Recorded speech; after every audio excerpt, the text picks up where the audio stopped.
Hello everyone, welcome to your family focus program on PlusTvAfrica. I'm Helen Odeleye. It's always a pleasure to interact with you. Of course, and the pleasure is also mine. Today we shall take you on a pleasure ride into music and entertainment, as well as increase your knowledge in the special area of literacy and learning. As always, I'm John Sanaya, and a warm welcome from me. On the program today we shall be meeting and celebrating, as well as learning from two exceptionally brilliant persons. First up is Eugenia Tachie-Menson, who is the Country Director, Young Education Foundation, and later on the show, Clement Daniel, a music artist and an actor. And together we shall be navigating, understanding the literacy slump phenomenon, plus breaking through the noise and carving a unique path in the Nigerian music scene. But the meal is never full or complete without the culture conversation segment with Chizoba Ofebu. As expected, she comes fresh and engaging with a guest from whom we are sure to learn so much today. We invite you to sit back right now, relax and enjoy the ride. It's 90 minutes of fun, sharing and transformation of the mind on Today with John and Helen Live. And time for a breather right now. We shall return shortly and the show will continue in earnest. Please don't go away.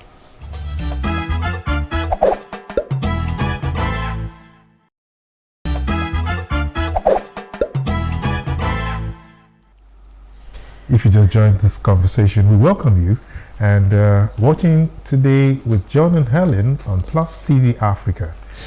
How was your week? And how are you holding on? Like never before, John, Nigerians must learn at this point in time to be their brother's keepers.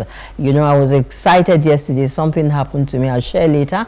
But before we meet Eugenia, you know, to break the ice on the literally slump phenomena, let us quickly touch on a few happenings within the week. What was it for you? Any ups, any downs? I was hoping you wouldn't go there. My heart sank this morning when I saw the fuel queues. Oh. You just saw them today? Yes, it's been over like 3 or 4 days. I was home all through yesterday. I went looking for fuel everywhere yesterday. I had to go back home with a half tank because I usually would top up before it gets to half. Yeah. But what normally happens is I just wait it out and try not to get myself too excited. Yeah, but if you wait for too long and the thing lingers on for too long, and then you find yourself stranded. Well, it depends on how much you depend on fuel. Anyhow, yeah, that's okay. So like I said, something happened to me yesterday, and I was so excited. You know, we have gotten to that point where we're like, every Nigerian is almost bad. You know, I had a breakdown yesterday, and a young man with a child in the car waited on me for like 30 minutes. To help you. 30 minutes. I had driven past and then I saw someone reversing and he stopped and he's like, "Madam, what was the problem?" My battery just suddenly messed up in the middle of traffic. I had to get the area boys, you know, it's okay, don't worry, I'll go forward, let them help you get it too, and then I would help you. And it took, you know, these boys, the longer they are with you, the more money now. So what they could get there in such a short time, they were slowing down. Yeah. But this man waited for as long as it took. And at the end, as I'm talking to you, I don't know who he is. I didn't take his number. I didn't take his name. He didn't ask for number. He didn't ask for nothing. He must be very slow. So I'm like, man. So there are angels. There's still, you know, men and women in this country who have the spirit, the Nigerian spirit that we're used to, you know, that we thought was gone. Yeah. Awesome. So, well, awesome. Hope for us. So I'm so excited. Yeah. And wherever you are, I don't know. Thank you. Thank you for coming to my rescue yesterday. And thanks for not taking her number. I can get jealous. You know. Well, we're encouraged to search within in order to discover the strength and drive that lies within us. Yeah. This is no time to be discouraged. At all. That's true, John. And with that out of the way, the stage is set for the grand entrance of our very first guest on this week's show.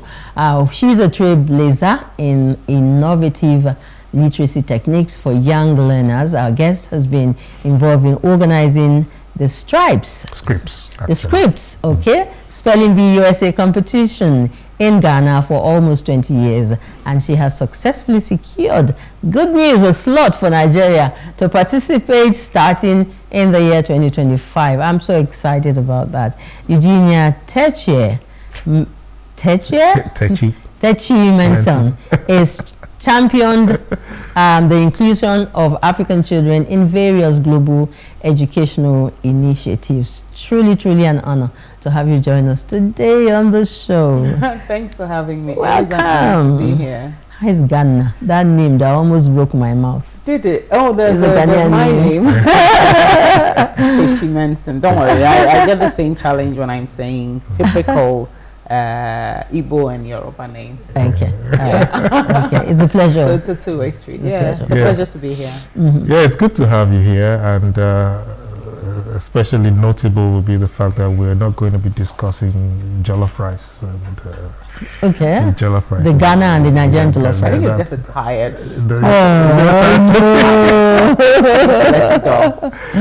So the young ones are both are now and our future leaders, and they count.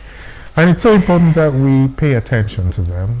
Thanks for making time to be here with us. Eugenia, I'm tempted to call you Eugene. Does that work for you? I'm sure one or two people will be calling her that. Yes. Yeah. All right, so we get right to it. Yes, because we've lost quite some time. Give you the first shot. Yeah, fire the first salvo. Yeah. They say ladies first, after the guys. After gentlemen. So, Yuji, could you just explain to us in simple terms what this literacy slump phenomenon is, and how it particularly affects elementary school students? Yeah. So the literacy slump, or as is known in the West, summer slide is what they call it, is basically the decline in literacy and reading skills among primary school students. There have been studies by Brookings Institute, a research company that looks into education and policies based in Washington, and Scholastic, which is also an educational agency, over the years. And it's a phenomenon that they've been studying for the last 20 plus years. And the percentage of the decline in the literacy skills and levels is what I find alarming. It's overlooked, but it's quite alarming. It's about 20–25%. Break it down into school terms. That's an academic term of 13 weeks. So children lose this amount of literacy skills. And when we say literacy, it has the definition of literacy has evolved from just reading and writing to comprehension as well. So literacy skills is not limited to just reading. It also transcends into understanding a math problem, for example. Because there's vocabulary for maths, there's vocabulary for science, there's vocabulary for geography. So when we say that there's when we talk about literacy slump, it's not just to do with an English the English subject or the English language in itself. It's a decline in understanding. It's a decline across. So that by the time that, so we've ended the academic year, right? So come September, we're going back to school. So what that means is that the average child will be starting a new academic year 20% deficit, with a 20% deficit. So they fail to retain. Yes, they fail to retain it. And the whys are varied, but the key ones are the fact that during the long vacation holidays, we really splurge, don't we? So, and we let them be. But they deserve to be. By all means. I agree, because the rigor of regular schooling is no every day, 5 days a week. Yeah, it's not child's play. I even add that commute to school and back alone, can be off-putting for even for parents. More so for parents, So when you now have this background information, it begins to inform why and educators the world over have this concern when the children come back to school. It's the worst nightmare that first term. True. Because the levels are just low. They're not in a learning mode. Their literacy levels are so low that things that you would have thought, wait a minute, you finished an academic year last year and you've advanced and you're a year older technically, and you can't get this. but it's because of the slump. It takes some time to find yourself. Yes. You know, like Yes. a few. Especially couple because of they're weeks. children, and because of technology now, a lot of them are completely away from book, from studies, you know, the school way. Yes. All right. So research, like you said, shows significant learning loss in reading and mathematics during long vacations, especially. So how can schools and parents mitigate this effect? Okay. Schools already know what to do, so I tend not to. For example, most schools are running like a summer camp or a summer school, so schools know what to do because they see the challenge and experience it firsthand, so they know what to do. However, what I do also know is that, or in my experience with children, is that they really do they tire of the classroom setting. True. Even the You summer know, camp, it is meant to be lighter, but you're still sat behind a table and a chair with same a teacher environment. in front of you. You may not be wearing a school uniform, but you Yeah. are in a classroom setting. Yeah. And this is where I come in, you know, as a concept of co-curricular learning, which we tend not to, as a people, put too much emphasis on. So what's that What's in that? English? So my apologies. Co-curricular means so co. So, you know, together, something that complements what happens in the classroom. So, for example, you're learning English language in class. So you're learning your verbs, your tenses, you're learning parts of speech and whatever you know. A co-curricular activity would be like a spelling competition, because you bring all that to bear now. What happens in the class? So it's more like the practical aspect of what you're learning. So let's say you're doing literature and whatever you know, and then you're thrown into a drama play. That's co-curricular.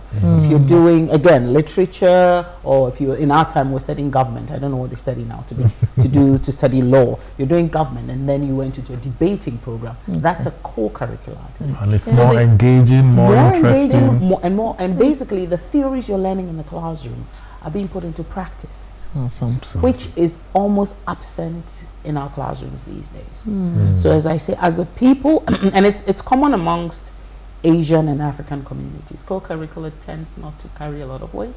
But the interesting thing is we end up signing our children to go into colleges in the West where co-curricular carries a lot of weight.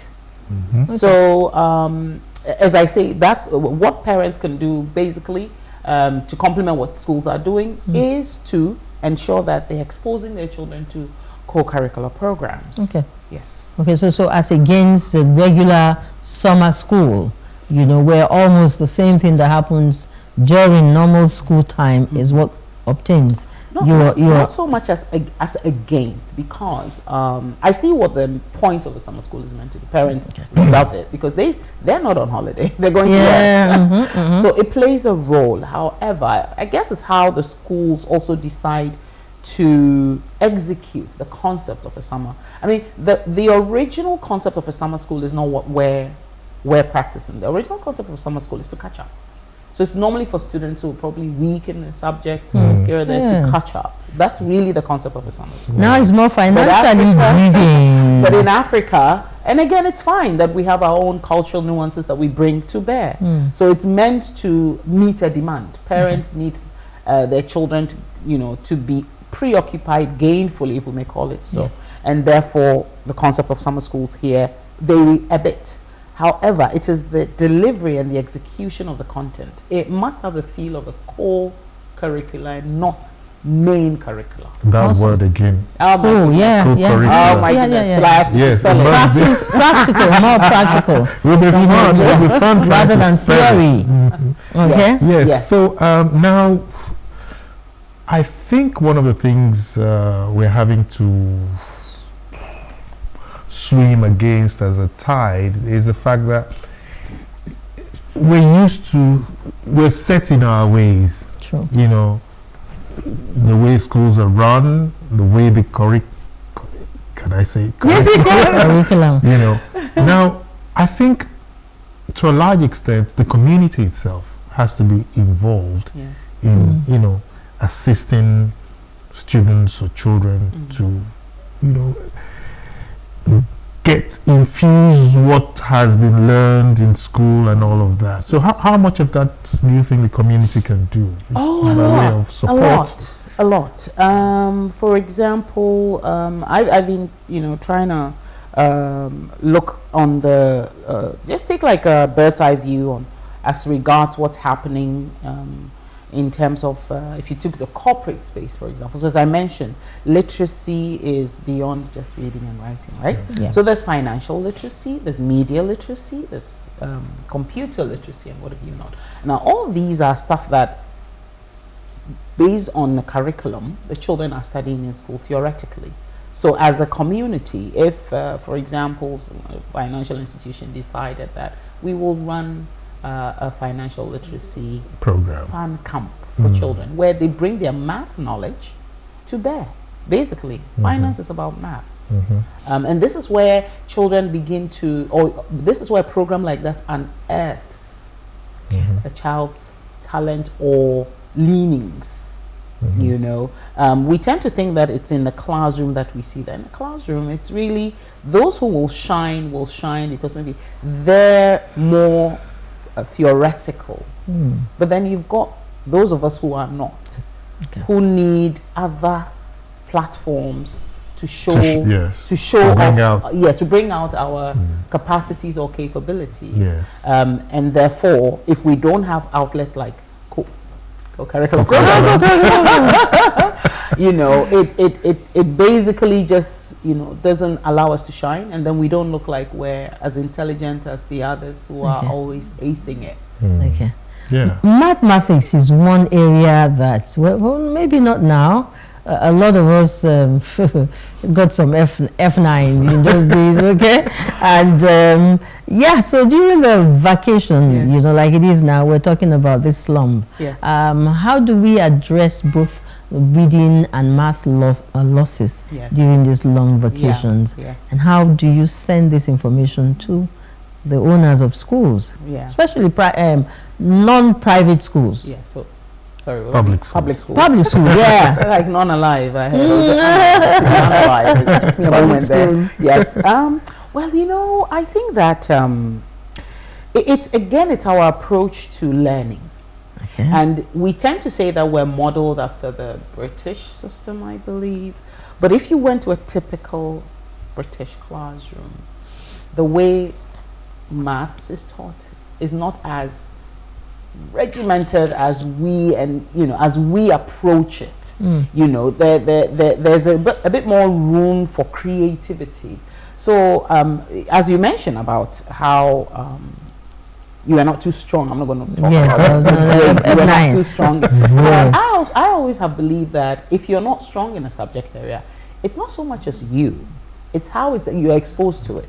Exactly. The space, therefore the school, and therefore the teacher must know what your learning style is and approach it from there. I'm a very literate person. I need to read to understand. So when you give me formulaic questions, I struggle.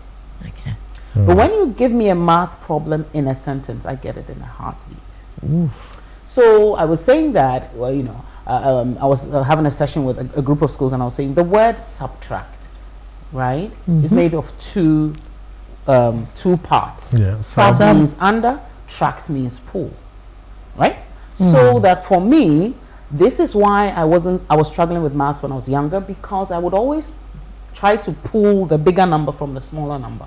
So my answers were always wrong. But if you're pulling, you can only pull a smaller from a bigger. From the bigger. So that if you put that question in a sentence for me and I understood what subtract meant, I shouldn't struggle with it. So it's all about understanding the lingo. And the technique. The lingo for math and the lingo for everything, actually. Yes. And then the other thing I also learned about when my children started school was fractions. It was a nightmare for me. Fractions were a nightmare. And then, so I sat down with one of the teachers and I said, you know what?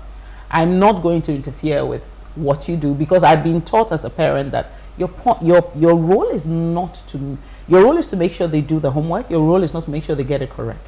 True. They must not get it all correct because you're teaching them. They must get it correct because they know they it. understand. So that if they got it all wrong, then it means the teacher knows that I've got work to do. But if you're ensuring that they get 100% on their homework, you're doing no one any favors if they're not strong in it. Wow. So this was what the teacher taught me, my fractions, and I was was a parent, and I sat in the classroom and she taught me my fraction. So just take an orange, divide it in 4. If you take one part out, that's 1 out of 4. That's what we mean That's by 1/4. 1/3. Okay, 1/4. 1/4. That's so if you take 2 Okay. out, that's 2 out of 4 parts. So Okay. she says, take a pizza. And I was like, well, this is so simple. How come I wasn't taught this way?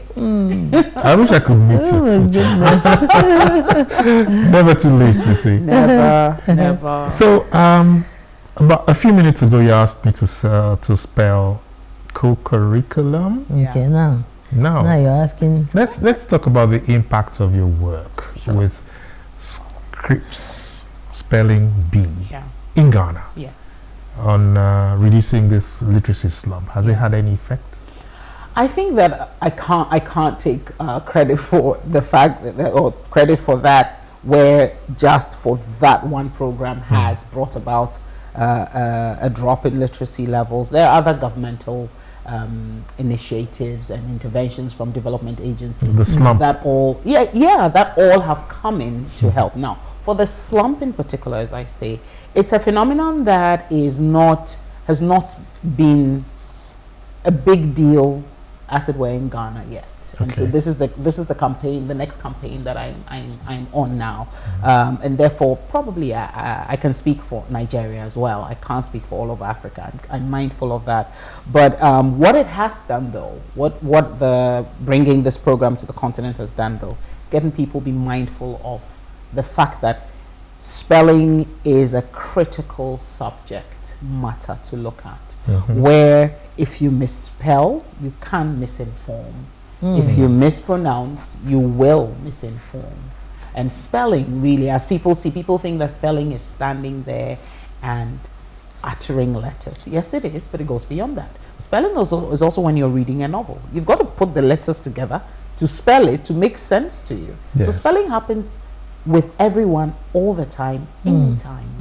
We look at words. Okay.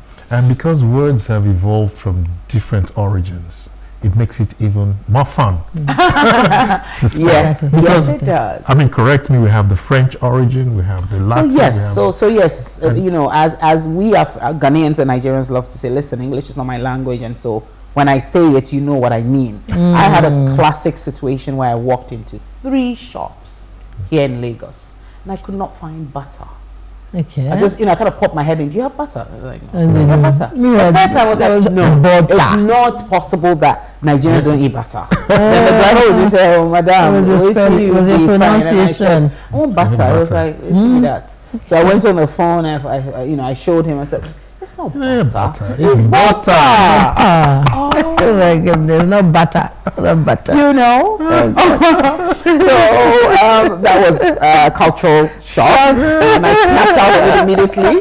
But the point I was trying to make was that the English language is borrowed from at least 13 other languages, and therefore, depending 13. on 13 minimum, Wow. 13. Wow. French, Greek, Latin being the key ones. But you've got Okay. Italian, you've got Spanish, Yes. you've got Ghanaian, you've got African, and then you've got Ghanaian.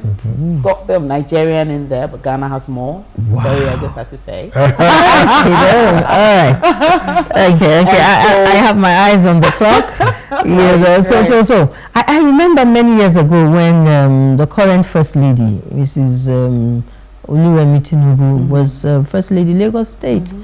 She had this spelling bee thing, and it was, About it. I mean, everybody was so excited. Yeah. The students, it was a huge competition, and she had so many schools, buy into it, Into it. and a lot of students, stood out.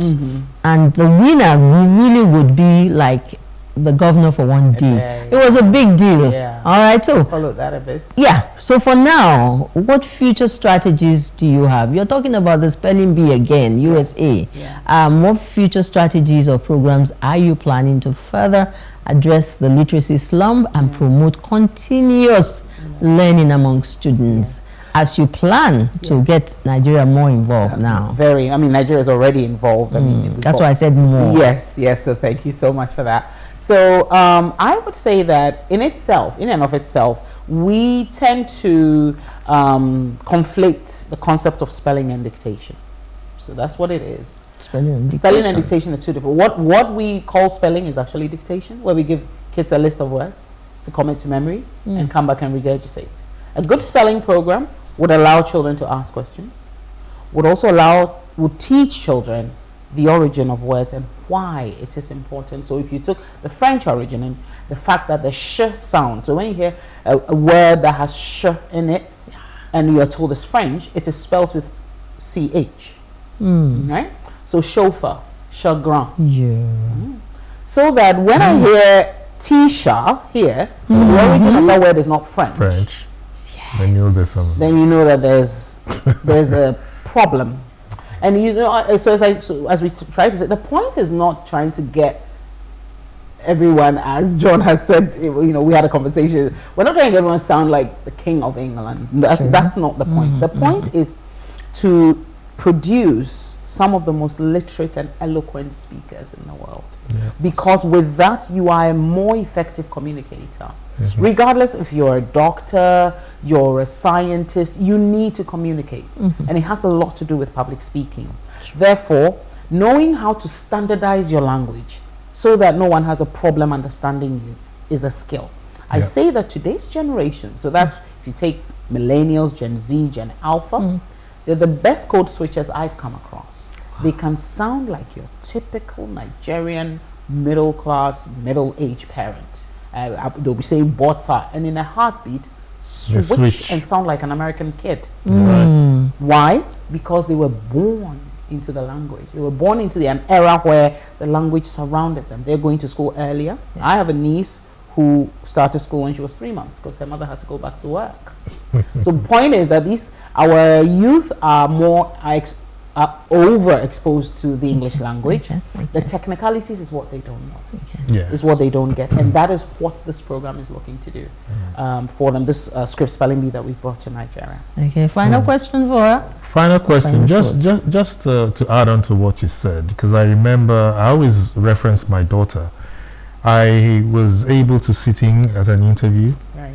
One of her interviews we're trying to place her in a school, and I was shocked the way she switched from the regular to and by the time we finished I had to just give her a hug. I'm so proud of you. It was like, and it was like, hey Norma, what have I done? What's unusual? So you're in Lagos, Nigeria now? Yes, I am. For any special assignment? This assignment of making sure that we get the best students to go to. How's it going so far? It's slow but good, because schools are on holiday. So what we're doing is reaching out, finding where we can find parents and getting them to sign up. But it's great. Yeah. Thank you. She's got a son that should get on. We'll have a conversation. We'll have a conversation. Quite interesting and very encouraging too. That was as practical as it could get. Especially with the, I'm a student already. I'm one of your students already. All right. All right. So thank you again for finding time to be here. So what more is there to add? Perhaps a thumbs up for well done for the great work you've been doing. Awesome. Awesome. And I quite enjoyed the pleasure of the Ghanaian accent. Yes. No, she's our sister now. And the batter thing. Same difference. Very interesting conversation there. You will agree with the country director, Young Educators Foundation, Eugenia Tachie-Menson. I got it. Up next on Today with John and Helen Live is Culture Conversation with Chizoba Ofebo. Remember, we've got a lot of music and drama waiting for us with Clement Daniel, our third guest on today's show, who will thrill us in a very unusual conversation. Chizoba, if you're ready, well, we are. Take it away.